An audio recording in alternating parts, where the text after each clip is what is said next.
Hello friends, welcome back to my channel. तो आज के इस वीडियो में मैं आपको एक्सप्लेन करने वाली हूँ 2023 में आई मूवी पीपा। तो चलिए विदाउट वेस्टिंग टाइम मूवी का एक्सप्लेनेशन स्टार्ट करते हैं।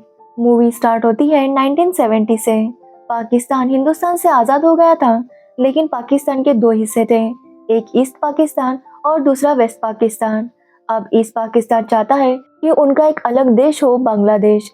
इसलिए ईस्ट पाकिस्तान अपने देश की आज़ादी के लिए लड़ रहा था, लेकिन ये बात पाकिस्तान मिलिट्री को पसंद नहीं आती और वो ईस्ट पाकिस्तान पर हमला कर देते हैं, जहां पर वो काफी लोगों को मार देते हैं और औरतों को अपना गुलाम बना देते हैं। उनसे बचने के लिए कई सारे ईस्ट पाकिस्तानी लोग इंडिया चले आए, तो वही इंडिया ने भी उनकी मदद करने के लिए हाँ कहा। तो वही पाकिस्तान भी बार बार इंडिया पर छोटे मोटे हमले कर रहा था और सब लोग चाहते थे कि पाकिस्तान को एक करारा जवाब मिले। जिसके बाद हम बलराम मेहता नाम के आर्मी ऑफिसर को देखते हैं, जो नए टैंक की टेस्टिंग कर रहा था। एक्चुअली ये टैंक्स जमीन के साथ साथ पानी पर भी चल सकते थे। बलराम को उसके सीनियर से ऑर्डर मिलता है कि वो टैंक को ज्यादा गहरे पानी में लेकर ना जाए, लेकिन बलराम का कहना था कि अगर उसने टेस्टिंग ज्यादा गहरे पानी में नहीं की तो पता कैसे चलेगा कि टैंक अच्छा है या नहीं। इसलिए बलराम सीनियर के ऑर्डर नहीं सुनता और टैंक को गहरे पानी में लेकर जाता है, लेकिन सेंटर में जाते ही टैंक बंद हो जाता है, जिससे बलराम का कलीग काफी पैनिक हो गया था। उसका कहना था कि वो इस तरह से डूब के नहीं मरना चाहता, वो एक फौजी है, इसलिए गोली खाकर मरेगा। तब बलराम उसे शांत करवाता है और उसे फिर से स्टार्ट करने के लिए कहता है। 2-3 बार ट्राई करने पर टैंक फिर से शुरू हो जाता है और वो वापस आते हैं। अब बलराम को ये टैंक काफी पसंद आ गया था, इसलिए वो उसे पीपा कह के बुलाने लगता है।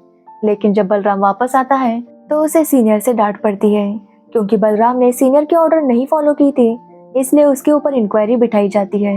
टैंक आने की खुशी में सब लोग सेलिब्रेट कर रहे थे, तभी बलराम को एक रशियन लड़की पसंद आती है और बलराम उसके साथ चला जाता है।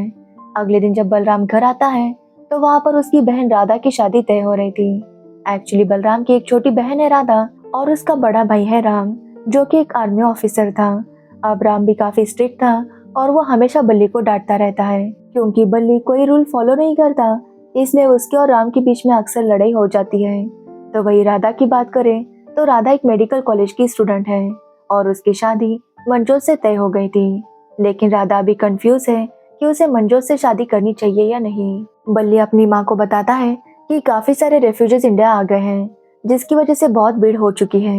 ये बात सुनने पर बल्ली की माँ उसे याद दिलाती है कि जब बल्ली 2 साल का था तो वो भी पाकिस्तान से इंडिया आ गए थे, यहाँ पर वो भी रेफ्यूजी बनकर आए थे। बल्ली की माँ उसे बताती है कि कोई भी अपने खुशी से अपना देश छोड़कर नहीं आता, उनकी मजबूरी होती है तभी वो यहाँ पर आते हैं और हमें उनकी मदद करनी चाहिए।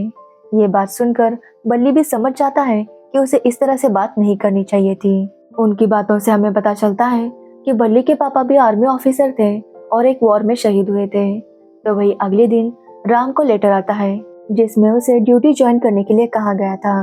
अब ऐसा लग रहा था कि जल्दी वॉर होने वाला है और उसी की तैयारी चल रही थी। राम जब जा रहा था तो फिर से उसका और बल्ली का झगड़ा हो जाता है, क्योंकि राम बल्ली को इंस्ट्रक्शंस दे रहा था और ये सुनकर बल्ली को गुस्सा आता है। साथ ही राम अपने पापा के शूज लेकर जाने वाला था, लेकिन बल्ली ने उन्हें छुपा दिया था। अब राम अपनी ड्यूटी ज्वाइन करता है और बल्ली भी चाहता था कि वो भी वॉर में जाए, लेकिन बल्ली ने अपनी सीनियर की ऑर्डर नहीं मानी थी, इसलिए उसे सजा मिलती है। बल्ली को दिल्ली के ऑफिस में मेंटेनेंस का रिपोर्ट करने के लिए कहा जाता है। अब ये काम बल्ली के लिए काफी बोरिंग था और वो बहुत ज्यादा बोर हो रहा था, क्योंकि बल्ली के सीनियर्स का कहना था कि ये काम करने के बाद शायद बल्ली के अंदर थोड़ी सी डिसिप्लिन आ जाए, लेकिन बल्ली इस काम से काफी बोर हो गया था। तो वही राधा क्लासरूम में कोड लैंग्वेज में कुछ लिख रही थी और उसके प्रोफेसर उसे पकड़ लेते हैं। वो प्रोफेसर अनिर्बन नाम के लड़के को बुलाते हैं और उसे वो पढ़ने के लिए कहते हैं। अनिर्बन झूठ कहता है कि राधा ने प्रोफेसर की तारीफ की है, जबकि राधा ने प्रोफेसर की काफी सारी बुराई की थी। जिसके बाद राधा प्रोटेस्ट करने के लिए जाती है, क्योंकि उसका भी कहना था कि बांग्लादेश के साथ जो कुछ भी हो रहा है वो गलत था। दूसरे दिन राधा को एक लेटर आता है और उसे मिलने के लिए बुलाया था। राधा वहां पर जाती है तो वहां पर अनिर्बन था। एक्चुअली अनिर्बन वहां पर काम करता है और वो चाहता है कि राधा भी उनके साथ ज्वाइन करे। एक्चुअली एक एजेंसी थी जो कोड मैसेजेस को डिकोड किया करती थी। अनिर्बन को पता चल गया था कि राधा ये काम काफी अच्छे से कर सकती है, इसलिए वो राधा को ज्वाइन करने के लिए कहता है और राधा भी मान जाती है। लेकिन ये बात राधा किसी को भी नहीं बता सकती थी। तो वही बल्ली से मिलने एक ऑफिसर आते हैं और उसे एक नया काम सौंपा जाता है। वो चाहते हैं कि पीपा में और एक सीट हो, क्योंकि पीपा में 3 ही लोग बैठ सकते थे, लेकिन उनका कहना था कि उन्हें 4 लोगों की जरूरत होगी। जिसके बाद बल्ली भी अपने काम पर लग जाता है और काफी मेहनत करने के बाद वो ऐसा डिजाइन बना देता है कि उसमें 4 लोग बैठ सकते हैं। बल्ली का काम देखकर उसके सीनियर्स इंप्रेस हो जाते हैं और बल्ली को वॉर ज्वाइन करने के लिए कहा जाता है। अब बल्ली बिना अपनी माँ और बहन से मिले ही अपने कैंप में वापस चला जाता है। तो वही बल्ली को देखकर उसके सारे साथी बहुत ज्यादा खुश होते हैं। तो वही हम राम को देखते हैं, जिसे भेस बदलकर मुक्ति बाहिनी जाना था। अब मुक्ति बाहिनी की बात करें तो वो एक बांग्लादेश का एरिया था जहाँ पर वहाँ के फ्रीडम फाइटर्स रहते थे और वो पाकिस्तान के साथ जंग करने की तैयारी कर रहे थे। वहाँ पर राम और उसके साथी भेस बदल कर जाते हैं ताकि जंग के लिए वो उन्हें एक प्रॉपर ट्रेनिंग दे सके। तो वही राधा जब एक मैसेज डिकोड कर रही थी तो उसे पता चलता है कि पाकिस्तानी मिलिट्री मुक्ति बाहिनी पर हमला करने वाली है। राधा ये बात अपने सीनियर को बता देती है और उसके सीनियर्स मुक्ति बाहिनी के लोगों को अलर्ट कर देते हैं। लेकिन तब तक पाकिस्तानी मिलिट्री वहां तक पहुंच चुकी थी और वो सभी लोगों को मारने लगते हैं। तब से राम का कोई भी पता नहीं चल रहा था, ना ही उसका कोई लेटर आया था और ना ही फोन कॉल, जिसकी वजह से उसकी माँ काफी ज्यादा परेशान हो गई थी। तो वही पाकिस्तान आर्मी हर बार इंडिया पर हमले किए जा रही थी, इसलिए इंडियन आर्मी का कहना था कि उन्हें वॉर करनी चाहिए। लेकिन पीएम कहती है कि अगर वो बड़ी वॉर छेड़ देंगे तो उन्हें इंटरनेशनली काफी प्रॉब्लम्स फेस करनी पड़ सकती है। जिस पर एक ऑफिसर उन्हें सजेस्ट करते हैं कि वो बस पाकिस्तान को उकसाएंगे। जब पाकिस्तान हमला करेगा तो इंडिया उसका जवाब दे सकता है, जिससे हम उन्हें सबक भी सिखा देंगे और कोई इंडिया पर उंगली नहीं उठा पाएगा। पीएम को भी आइडिया अच्छा लगता है और वो उसकी परमिशन दे देते हैं। अब बस इंडियन आर्मी को पाकिस्तान के टैंक जो इंडिया में घुसने की तैयारी कर रहे थे उन्हें डिस्ट्रॉय करना था, इसलिए इंडिया अपनी तैयारियों में लग जाता है। लेकिन जब वो अटैक करते हैं तो इनके कई सारे साथी मारे जाते हैं। बल्ली के सीनियर को भी गोली लगती है और वो शहीद होते हैं। इस बात से बल्ली काफी शॉक हो गया था, लेकिन बल्ली खुद को संभाल लेता है और अटैक कंटिन्यू रखता है, जिसके बाद वो पाकिस्तान के सारे टैंक्स को डिस्ट्रॉय कर देते हैं।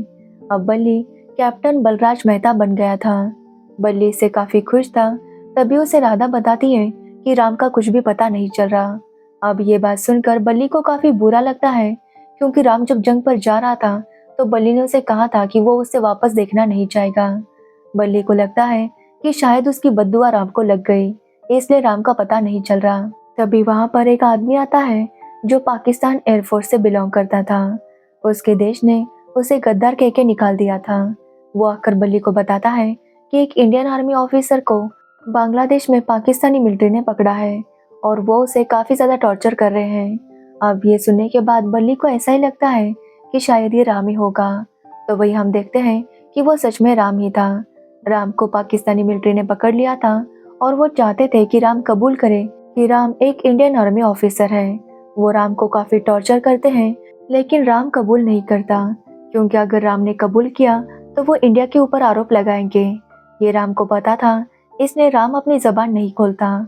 तो वही सबको पता चल जाता है कि पाकिस्तान ने इंडिया पर अटैक किया था, इसलिए अब इंडियन प्राइम मिनिस्टर पाकिस्तान के खिलाफ वॉर डिक्लेयर कर देती है। जिसके बाद इंडियन आर्मी को बांग्लादेश की तरफ बढ़ना था और वहां से पाकिस्तान आर्मी को हराकर बांग्लादेश को आजाद करने में उनकी मदद करनी थी।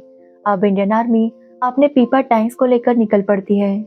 जैसे ही वो लोग बांग्लादेश तक पहुंच जाते हैं तो वहां पर लैंडमाइंस बिछाए गए थे। तभी वहां पर मुक्ति बाहिनी के लोग आते हैं और इंडियन आर्मी की मदद करते हैं और उनकी मदद से इंडियन आर्मी आगे बढ़ने लगती है। तो वही हम राम को देखते हैं, जिसे पाकिस्तान मिलिट्री मारने की सोच रही थी, क्योंकि इतना टॉर्चर करने के बाद भी राम ने कुछ भी नहीं बोला था।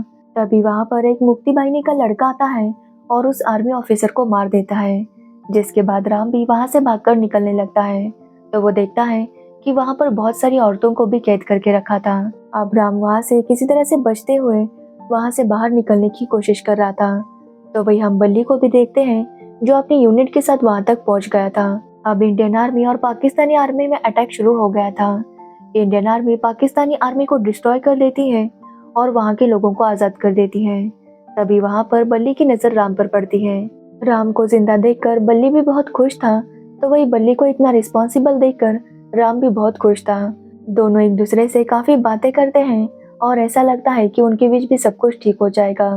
तो वही ईस्ट पाकिस्तान भी अब बांग्लादेश बन चुका था। ये खबर जब राधा को मिलती है तो राधा भी बहुत खुश थी, क्योंकि बांग्लादेश को आज़ादी मिली थी और साथ ही राम भी मिल गया था। और इसी के साथ ये मूवी एंड हो जाती है। इसमें मैं एक बात बताना भूल गई कि राधा ने मनजोत को शादी के लिए मना कर दिया था। तो ये थी पीपा मूवी की स्टोरी। अगर आपको इस मूवी की स्टोरी और मेरा एक्सप्लेनेशन पसंद आया हो तो वीडियो को लाइक कमेंट शेयर जरूर करना और मेरे चैनल को सब्सक्राइब करना बिल्कुल मत भूलना। Thanks for watching the video.